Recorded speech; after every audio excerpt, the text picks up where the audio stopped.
The cold winter air bit at Nicholas Shadrin's face as he stepped out into the dimly lit streets of Vienna. It was 6:30 p.m., and the city was cloaked in the quiet hush of a winter evening. The former Soviet naval captain turned American double agent had left his wife back at their hotel room, assuring her that he wouldn't be long. As he approached the steps of a centuries-old church, its spire visible from the nearby US consulate, a shiver of unease ran down his spine.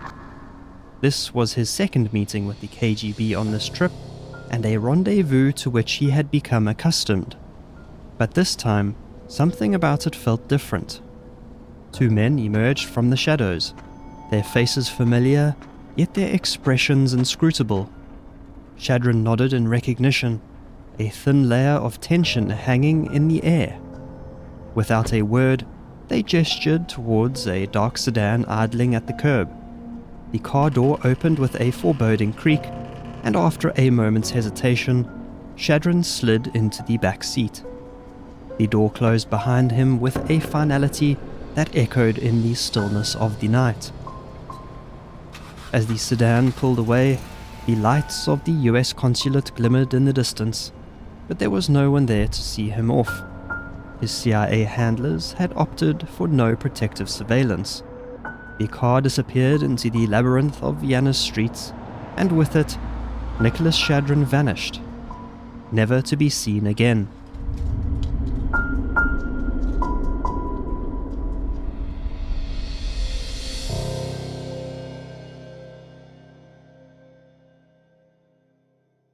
He was not always named Nicholas Shadrin. He was born Nikolai Fedorovich Artamonov.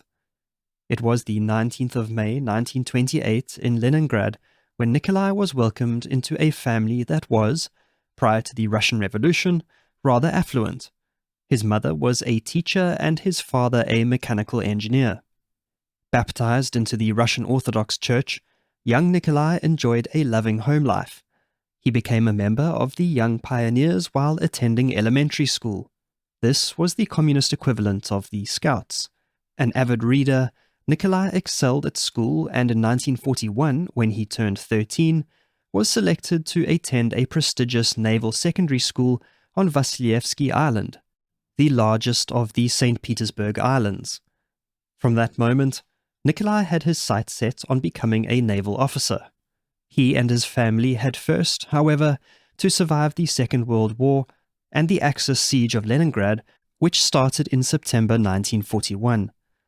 By the time that the Soviets succeeded in lifting the siege in January of 1944, Nikolai had lost his beloved pet dog, a German shepherd that was a casualty to the war effort, where dogs were trained to run at German tanks with explosives strapped to their backs. During the impossibly tough years of the war, Nikolai's father had to trade in virtually all his remaining valuable possessions to feed his family. But even this was not enough to save Nikolai's mother from starving to death. Nikolai himself didn't emerge physically unscathed, losing some of his teeth due to malnutrition.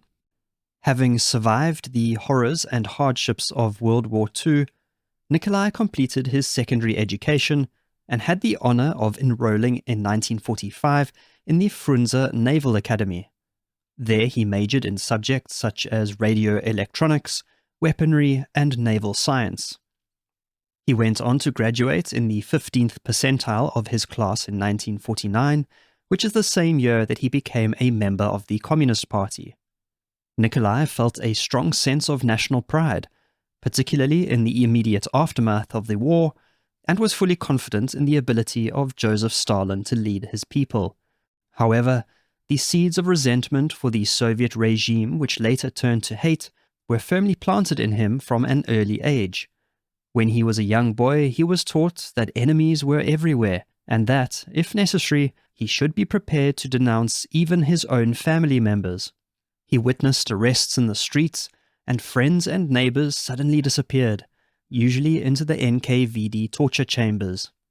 After joining the Soviet Navy, Nikolai was laser-focused on his goal of becoming an officer.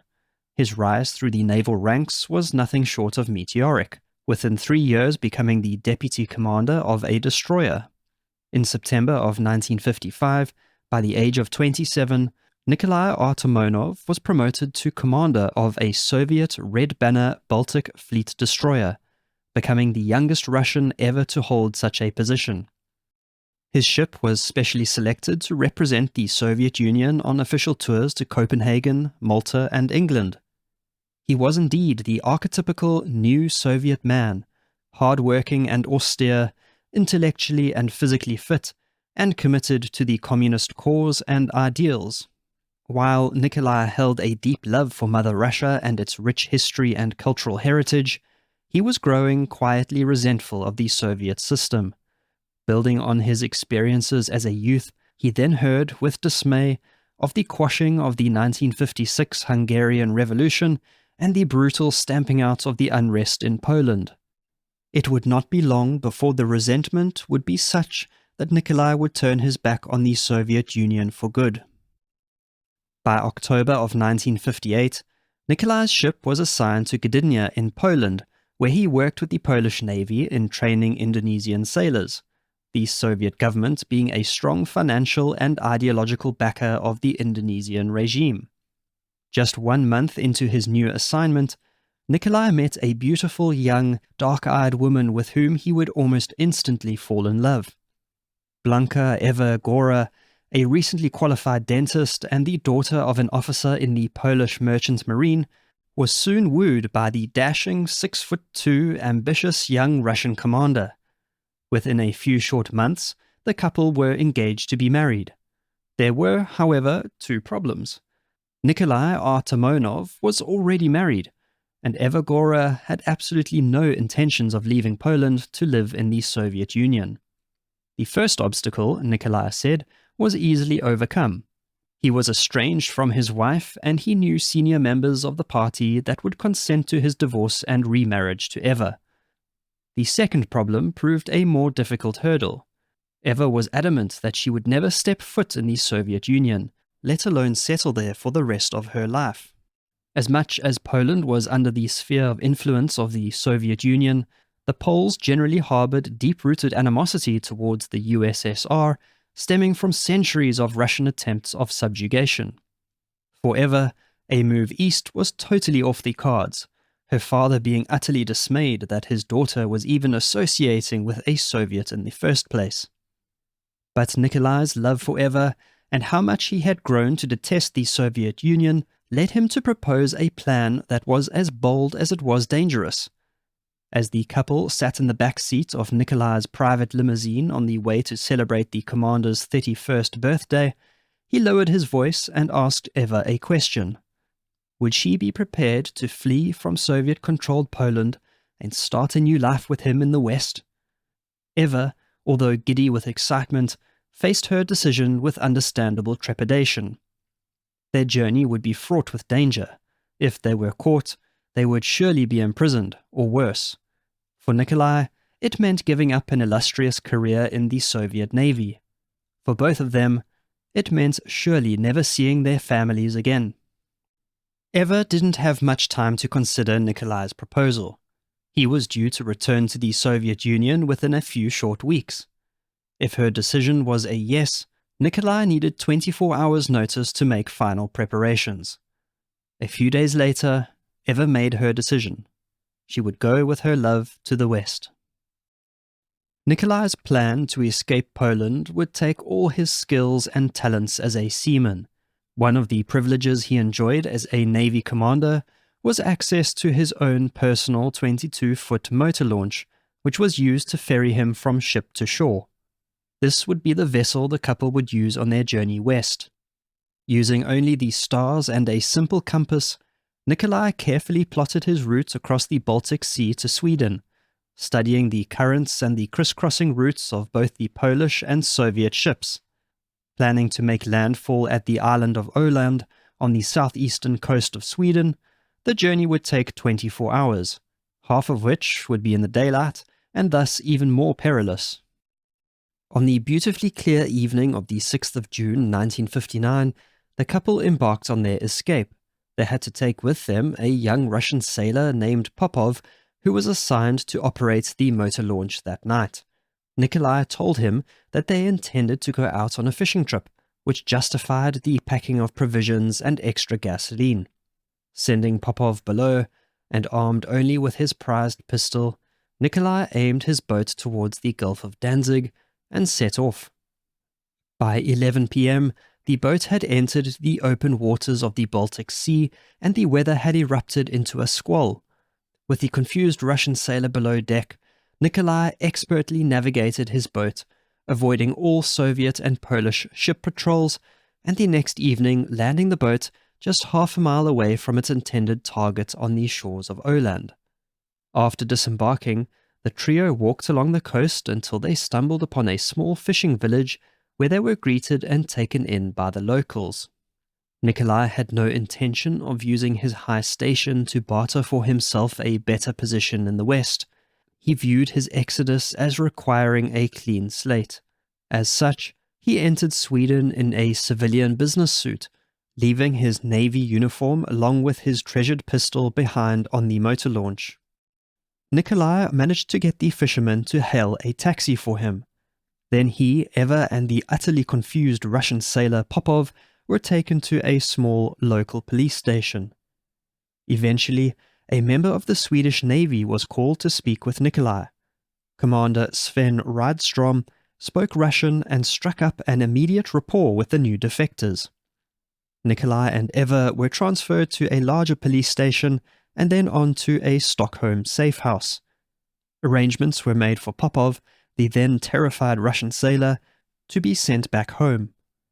It was only after Nikolai and Eva made landfall that the Soviet Navy realized that their star commander and his Polish girlfriend were missing. The KGB immediately launched an extensive but quiet investigation, knocking on the doors of every family member, friend and acquaintance to try to establish what had happened. As the news of Artamonov's defection and his brave voyage across the Baltic spread across Sweden and then the world's media, the Soviets did all they could to hush the matter up, with no reporting of the incident occurring in Soviet newspapers or other media. Nikolai's weeks-long interrogation by the Swedes ended with the acceptance by the authorities that he was a bona fide defector and not playing a KGB spy game. The problem was, Sweden was in close proximity to Soviet satellite states and was no place for a Russian defector to settle. Nikolai and Eva needed to be moved elsewhere. The couple hadn't given much thought to where they would go, their focus being only the escape. Commander Rydstrom suggested England, but Eva proposed the United States, where she believed she would be able to practice dentistry. Rydstrom expressed reservations about this idea, saying that the Americans could at times be just as callous as their Soviet counterparts, should it serve their own goals. The commander's warning notwithstanding, it was Eva that initiated communication with the USA after approaching the American embassy in Stockholm. Of course, the American authorities immediately indicated their interest in welcoming Artamonov to the United States as a defector, and so it was on the 1st of August 1959, after the necessary paperwork had been shuffled around, that Nikolai and Eva continued their journey west. They flew in secret aboard a cargo plane from Stockholm to Frankfurt, where they were housed in the CIA's defector reception center. This was not an altogether pleasant experience for them. Nikolai and Eva became increasingly anxious after being compelled to take numerous polygraph tests, the results of which were never disclosed. For 3 weeks, Nikolai had to endure endless interviews and psychiatric evaluations. Eventually, however, their good faith was accepted and they were cleared to be transferred on to the United States of America. Nikolai and Eva landed at Andrews Air Force Base at 2 a.m. on the 22nd of August 1959. The Office of Naval Intelligence had been preparing for their arrival and could not wait to meet the highest-ranking Soviet naval officer ever to defect to the United States. The timing of Nikolai's arrival could not have been more fortuitous. The Soviet Navy was undergoing its largest ever fleet buildup, such that there were concerns that its navy would soon rival that of the USA. While Nikolai Artamonov brought with him not a single document, What he did have was knowledge that was vast and current. He knew the technical capabilities of the Skori-class destroyer that he had commanded like the back of his hand, and was privy to the latest in Soviet naval tactics, weaponry, and communications systems.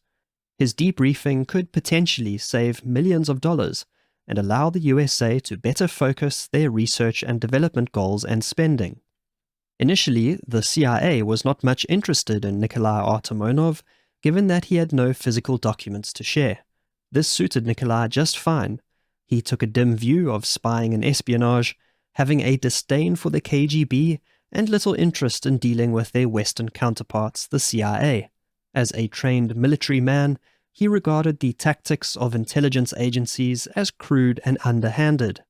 Nikolai was relieved to learn that he would be dealing primarily with the ONI, the Office of Naval Intelligence, with the goal that he would bring the agency up to speed on Soviet naval technology and tactics.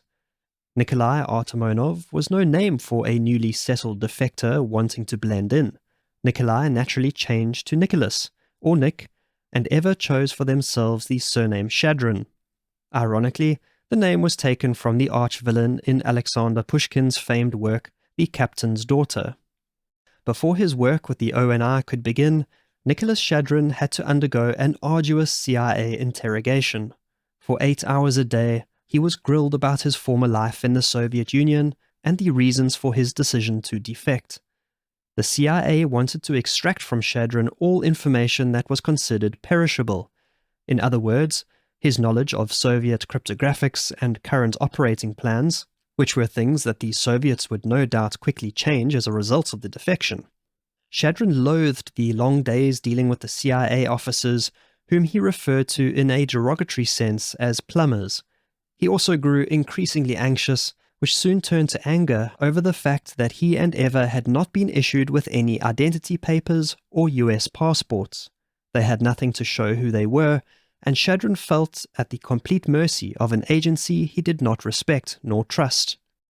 While all this was going on, Eva was improving her command of the English language thanks to her larger-than-life tutor, a Polish woman named Mrs. Forrester. She was also growing accustomed to a new Western lifestyle and intended to study to qualify for an American dentistry license. At the end of September 1959, Nicholas and Eva were moved from their Washington safe house to an old farmhouse near Leesburg, Virginia, where they stayed only a few months, being moved to a luxurious new safe house in McLean, Virginia in December of 1959. It was around this time that Nicholas and Eva were married in a small civil ceremony by a justice of the peace, Nick's previous marriage having been dissolved by means of a Mexican divorce. After 9 months of debriefing, it was decided finally that Nicholas Shadrin would be hired as a consultant for the ONI. As valued as he was as a defector, granting him a security clearance was always going to be a risk. One could never say for certain where exactly the loyalties of a defector such as Nicholas Shadrin lay. While authorization for him to commence work with the ONI was given, he was not granted any security clearance. Hoping that he would soon enough demonstrate to his superiors that he could be trusted with US state secrets, Shadrin got to work as a consultant and intelligence analyst. Nicholas Shadrin had been paid a lump sum by the CIA for the lengthy debriefing, which he used as a down payment on a new home for him and Eva in Arlington, Virginia. Life was starting to settle down for the Shadrin family, or so it seemed. It wouldn't be long before his journey, which should have remained a fairly straightforward case of defection, would take a sharp twist and turn to rival even the most thrilling of spy novels. In September of 1960, Nicholas Shadrin was preparing to appear before a subcommittee of the House Un-American Activities Committee. Established by the U.S. House of Representatives in 1938, the HUAC had as its primary objective the investigation of alleged disloyalty and subversive activities by private citizens, public employees, and organizations suspected of having communist ties. In short, it was a tool used by the USA to counter the communist propaganda emanating from the Soviet Union and to combat the spread of communism in American society. It was no coincidence that Shadrin's appearance before the committee occurred just 5 days before the arrival of Soviet Premier Nikita Khrushchev in the USA on the 20th of September 1960 to attend the United Nations General Assembly. Khrushchev made a now famous state visit to the USA a year prior in 1959, and so the Kennedy administration knew what to expect in terms of the propaganda that would be peddled. The purpose of Shadrin's appearance before the HUAC was intended to counter this propagandizing by him describing his life in the Soviet Union. For 2 days, Shadrin had makeup and a disguise applied to his face by cosmetic specialists. He appeared before the committee using his birth name, Nikolai Artamonov, and everyone knew exactly who he was, so it was not clear then, both to Eva or Nicholas, why his appearance needed to be altered. Nevertheless, at the hearing, Captain Artamonov railed against the Soviet Union and its political system. He disclosed to the committee the adoption by the Soviet Union of their doctrine of a surprise first nuclear strike against the United States. Artamonov said that, contrary to Khrushchev's appeal to disarm, the Soviet Union were themselves preparing for a first strike and that the USA should not fall for his false promises.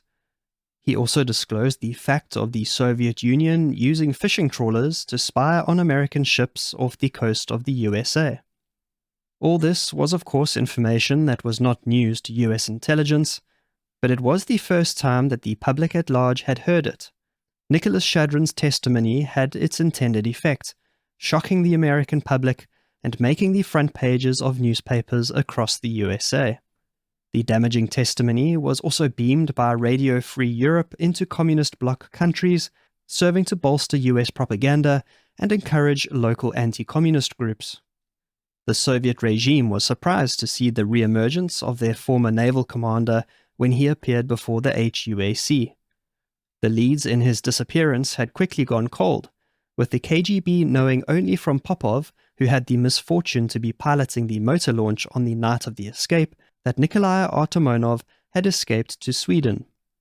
After breaking cover at the committee hearing, Nicholas Shadrin was tried in absentia in the Soviet Union and sentenced to death.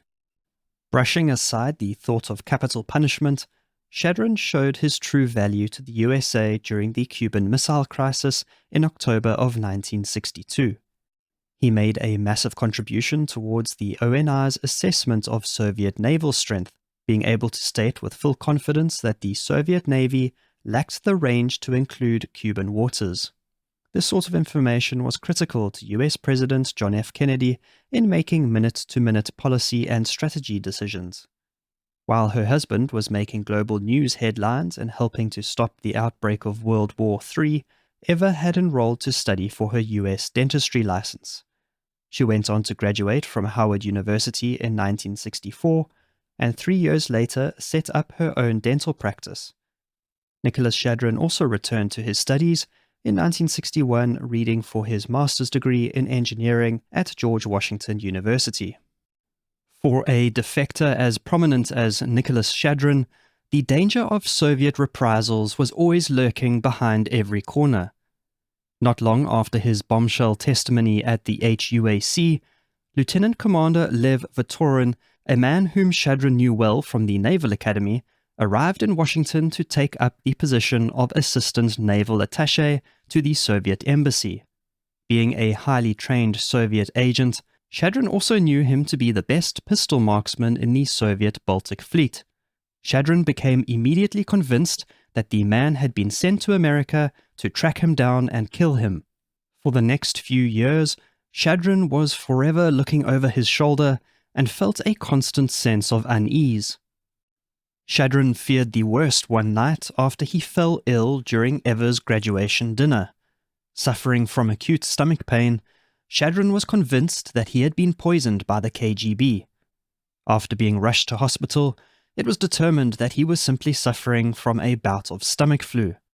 For a man as confident and calm as Nicholas Shadrin, even he feared the KGB, knowing how they handled defectors. In reality, the KGB had not forgotten about their traitor Nikolai Artamonov.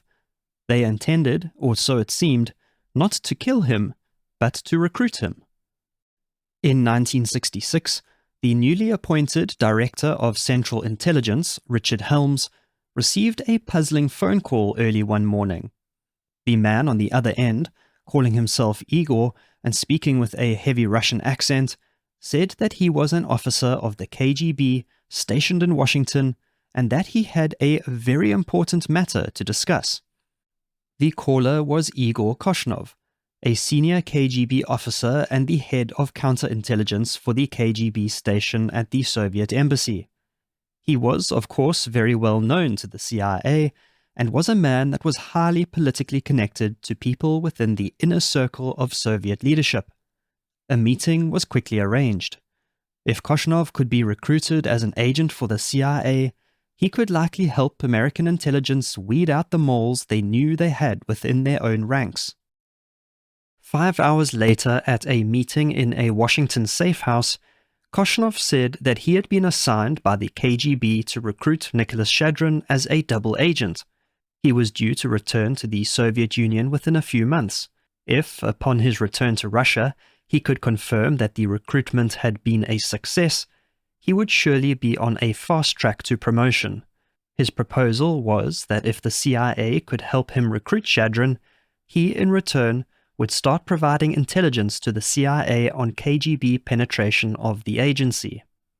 The offer sounded too good to be true, with many in the know at the CIA being convinced that Koshnov was a KGB dangle. Nevertheless, the desire to root out spies was far too great, and the CIA accepted Koshnov's offer. It was reasoned by CIA head James Angleton that even if Koshnov was a provocateur, Shadrin faced no danger so long as he never left the United States. At this point, Nicholas Shadrin had no idea that he was soon to become the center of a dangerous spy game. Given how he couldn't stand intelligence agencies, Shadrin was going to be an almost impossible nut to crack. It remained obscure how the CIA planned to convince Shadrin to become a CIA agent and then allow himself to be recruited by the KGB as a double agent. It was eventually decided that it would only be a Navy man that could convince Shadrin to play along. Admiral Rufus L. Taylor, the then director of the Office of Naval Intelligence, was held in very high regard by Nicholas Shadrin. Taylor would later go on to become the deputy director of the CIA. It was the admiral who was tasked with winning over Shadrin. He proposed that he serve his country by pretending to be recruited by the KGB should the opportunity arise. The opportunity had, of course, already arisen, but to this, Shadrin was none the wiser. At first, and as expected, he flatly refused the proposal. Admiral Taylor would, however, not give up so easily. Taking advantage of his relationship with Nicholas, Taylor told him that the operation would be run by the FBI's Soviet counterintelligence section. The CIA would only get involved if he traveled overseas, which was never going to happen due to the obvious safety concerns. This was an assurance that would later ring in his ears. Shadrin pondered his decision. As the years had worn on, the value of his intelligence began to wane. He was no longer ensconced in the Soviet Navy, and thus his knowledge of its internal affairs and strategies was growing stale. Admiral Taylor told Shadrin that playing the role of double agent would surely pave the way to him finally being granted a security clearance. Shadrin had felt that his lack of a security clearance is what was holding back his career. If he could just be given that, his career would surely soar to new heights. In the spring of 1966, and still mulling over his decision, Shadrin began working at the Defense Intelligence Agency. For him, this was at best a sideways move professionally. He felt that his new role, which mostly involved translating Russian articles into English, was a far cry from the high-value consulting work he had been undertaking for the ONI. As much as he didn't enjoy the work, it was still of value to American intelligence, and his output included reports that were sent directly to the White House. By the summer of 1966, Nicholas Shadrin finally relented and agreed to allow himself to be recruited by the KGB should an opportunity present itself. The operation would be run jointly by the FBI and the CIA. The bureau assigned Albert Turner, an experienced operative, as Shadrin's handler. The agency, on the other hand, chose Bruce Soley, an officer with limited experience in Soviet operations and running foreign agents. Within a few days of him agreeing to the plan, and as if by pure chance, Igor Korshunov approached Nicholas Shadrin in a public place in the Washington area.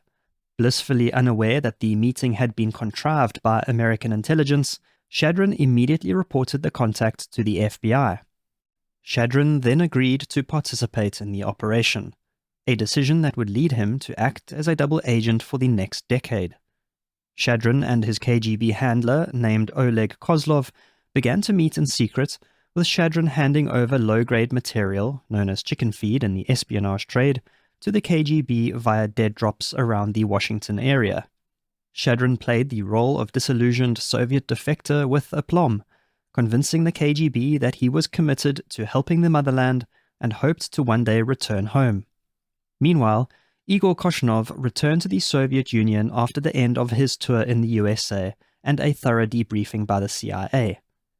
Korshunov remained a key priority for the CIA after he left the US.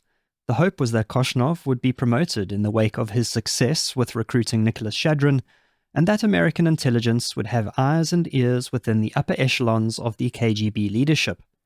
However, with Igor back in Moscow, there was no way to communicate with him safely. The entire operation thus depended on Nicholas Shadrin stringing the KGB along and hopefully re-establishing contact with Korshunov. After 3 years of playing his role of double agent, Eva was surprised when her husband proposed that they take a holiday to Europe. It was to be the first time they had returned to the continent since their terrifying escape to Sweden a decade earlier. Traveling abroad, even for pleasure, came with its unique set of risks for a man like Nicholas Shadrin. But evidently, he was confident that he had duped the Soviets into believing that he was a genuine double agent. So in 1969, Nicholas and Eva departed the US, arriving first in England and then touring continental Europe for 17 days. This was genuinely a trip for tourism, with Nicholas not meeting with the KGB. It would, however, be 2 years later that the KGB proposed to Shadrin that he meet with KGB officers outside of the USA for the first time. The chosen location for the meeting was Montreal in Canada. Although outside of the US, Canada was close enough to home to offer Shadrin some level of comfort as to his personal safety. The trip went ahead in September of 1971.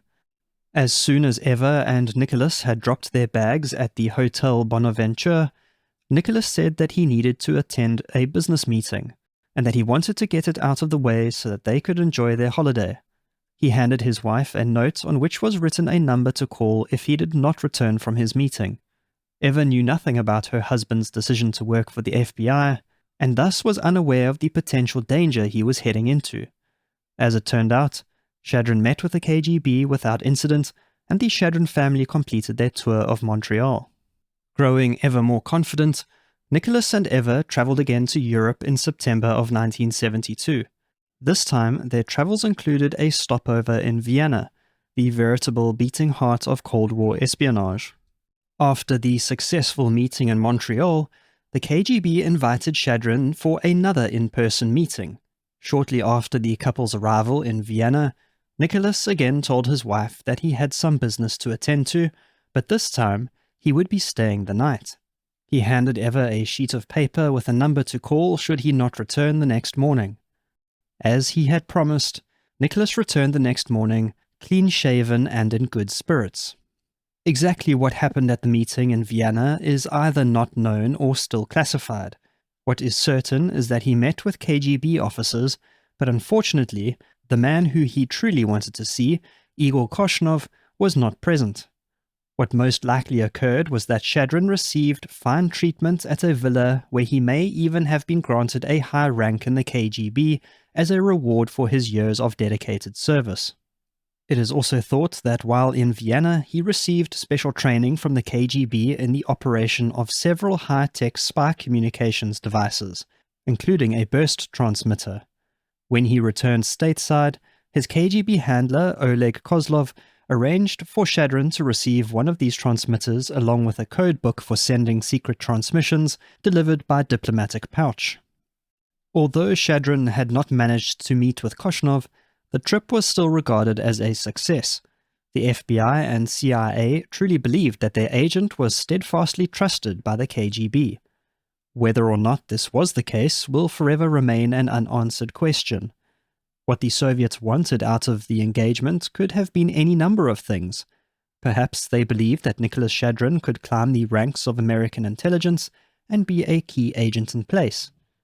On the other hand, if the KGB had only pretended to take the bait and intended at some stage to reel their traitor in, it would send a message to any potential future defector about how the KGB always gets its own back.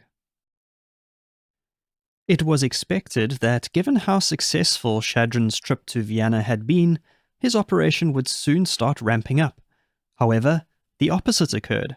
A few weeks after the trip, Shadrin's handler was recalled to Moscow. With that, the minuet with the KGB suddenly ceased. Throughout 1973 and 1974, Shadrin had no further contact with the Soviets, and it seemed his operation was withering. It was only in the summer of 1974 that the Soviets suddenly reconnected with Shadrin via a series of telephone calls and then a cryptic note delivered to his home. The contact did not, however, result in any meetings or exchanges of information.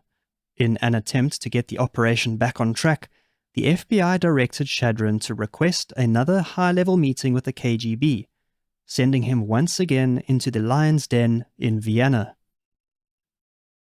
After being in transit for 18 hours, Nicholas and Eva Shadrin arrived at the Hotel Bristol in Vienna at 3 p.m. on the 17th of December 1975. After refreshing themselves, they went from their third-floor room down to the hotel bar for a drink. A few minutes later, Nicholas told Eva that he would have to leave for a business appointment at 5 p.m. He explained that the man he was to meet was a Russian who had been working for the USA for the last 25 years. He was going to meet the man on the steps of a large church building directly across from the United States consulate. Not to worry, he said, it was perfectly safe. Eva still had no idea of what her husband had truly got himself into. When 5 p.m. arrived, Nicholas left for his meeting. Eva went for a walk around the beautiful streets of winter Vienna. When she returned to the hotel just over an hour later, she received a telephone call from a woman named Anne Martin. Eva knew Anne as an acquaintance of her husband. What she didn't know was that Anne, not her real name, was in fact her husband's CIA minder. Eva joined Anne in her hotel room while she waited for her husband's return. Finally, at 10:30 p.m., Nicholas knocked at the door. He enthusiastically told both women how successful the meeting had been, but then spoke privately with Anne in the bathroom to give her more details. Shadrin said that he had been asked to attend another meeting in a few days' time. Eva, seeing her husband's jubilance, understood that the meeting might be the key to unlocking the professional success he so longed for. As the night of the 20th of December 1975 approached, after much deliberation, the CIA decided that it would not observe Shadrin when he attended the meeting with the KGB. The possibility of counter-surveillance spotting them couldn't be chanced. The risk of revealing Shadrin as being under CIA control was deemed greater than allowing him to go it alone. And so, fatefully, on the night of the 20th of December 1975, Nicholas Shadrin went off by himself. In front of the same church as before, he met two KGB agents who invited him into the backseat of a waiting sedan. The car drove off, and it was the last that Nicholas Shadrin would ever be seen or heard from again. Meanwhile, back in the hotel room, Eva delayed having dinner, expecting her husband to return later that evening once his brief business had concluded. She waited patiently, thinking to herself that until 12:30 p.m. there was no point in worrying. However, as time ticked away, Eva sat by the hotel telephone in vain, waiting either for Nick to call or to arrive back at the hotel room. By 2 a.m., her husband was nowhere to be seen, and Eva could wait no longer. She anxiously called Anne Martin, who simply said to sit tight and to deadbolt the hotel room door. By the next morning, Eva was a nervous wreck. Deep down, she knew her husband was never coming back. As there was no point hanging around in Vienna, on the 23rd of December 1975, Eva Shadrin was escorted by a US government official back to Washington. As the distraught wife departed Vienna without her husband, the CIA had most likely already accepted that their operation was over and their agents had been lost forever. After returning home, Eva faced a week of anguish over the Christmas and New Year period, with no news from the authorities as to the fate of her missing husband. As difficult as it was, she had to keep silent, because if the news of the disappearance was leaked to the press, it would likely compromise the already tiny prospect of Shadrin's return. It was only revealed to Eva months after the fact that her husband had been acting as a double agent against the Soviets. She found this hard to believe given Nicholas's view of espionage, and was only convinced when the Soviet burst transmitter was retrieved from her attic, where her husband had hidden it away. As 1976 dawned, there was a flurry of activity as the CIA scrambled to try and establish what had gone wrong. Secretary of State Henry Kissinger opened lines of communication with Soviet Ambassador Anatoly Dobrinin and the Soviet Foreign Minister Andrei Gromyko. US President Gerald Ford even made a direct appeal to Soviet leader Leonid Brezhnev, but it was all in vain. To whomever they spoke, the answer was always the same. The Soviet Union had no knowledge of the matter and had not seen Nicholas Shadrin in Vienna on the 20th of December 1975. Within the CIA, two factions were developing. In one camp, there were ongoing suspicions about the former Soviet commander. His dramatic escape from Poland across the Baltic Sea to them seemed a feat even too great for an experienced naval captain. This group was convinced that Nicholas Shadrin was a KGB plant all along and had played them for a fool. Those in the other camp remained steadfast in their view of Shadrin's genuine good faith. There was just no way that he could have been playing triple agent. This camp believed that Shadrin's operation had been compromised and that their agent had been kidnapped and taken back to the Soviet Union. The only question was whether Shadrin was still alive or had been taken to the basement of the Lubyanka building to receive the customary traitor's treatment. The CIA managed to communicate with Igor Koshnov on the issue, who said that he too was none the wiser. He said that he had helped to arrange the meeting the night of his disappearance, but had no idea what fate had befallen Nicholas Shadrin. As the months dragged on, it seemed the mystery would never be resolved. Despite the arrival on western shores of a number of other Soviet defectors, none had any insight as to what had happened to Nicholas Shadrin.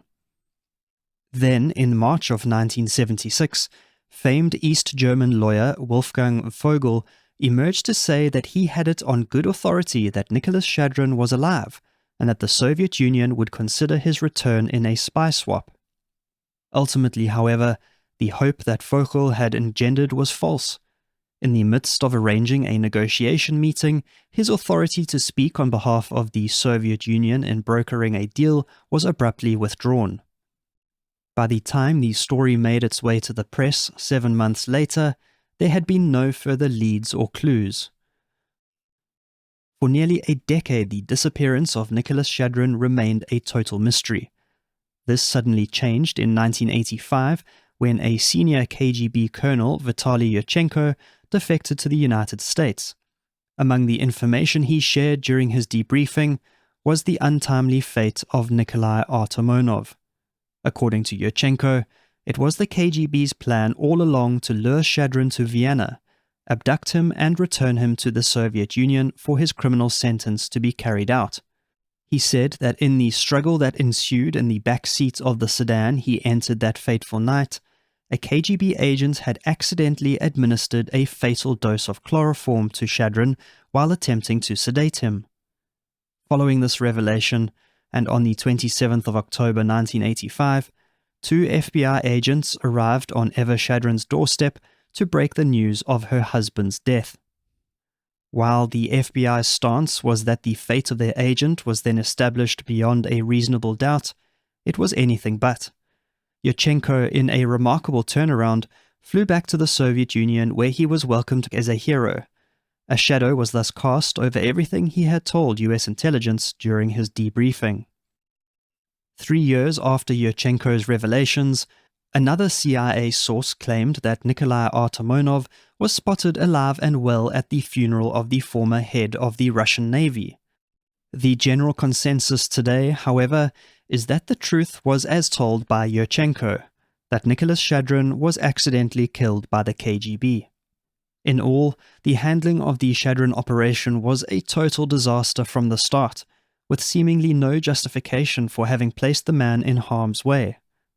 After Koshnov was recalled to Moscow, there was very little gained from Shadrin's continued exchanges with his KGB handler Kozlov.